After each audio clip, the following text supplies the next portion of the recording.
Hey everyone, welcome back to another quick how-to. In this video, going to show you how you can fix cellular data not working on iPhone after iOS 18 update.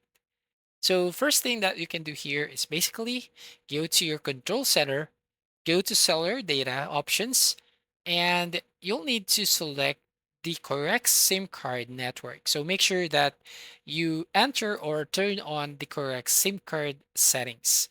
Or you can also go to your main settings on your iPhone and then go here on cellular and then go to this network selection and select the correct SIM card settings.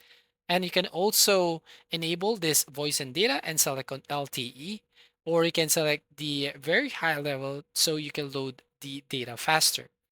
Now, the second method that I'm going to show you to fix the issue is by enabling the airplane mode. So open your control center and then here turn on the airplane mode for 10 to 20 seconds. And once done, it should be fixed the issue. Now, if the problem persists, the third method is by restarting your iPhone. So tap and hold on the power button, or if you're using the gray dot, as you can see on your screen right over here, if you're going to tap on the gray dot, then basically go to restart mode.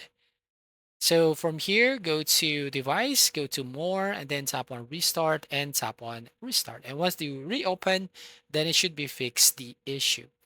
Now, finally, if the problem persists, go to the settings, scroll down, go to general, scroll down to the bottom and select on the transfer or reset iPhone. Then tap on reset and then select on reset network settings, enter your passcode, and then from here, just need to reset the network settings into factory defaults. So that's all. Thank you for watching. Please like and subscribe and see you in the next video.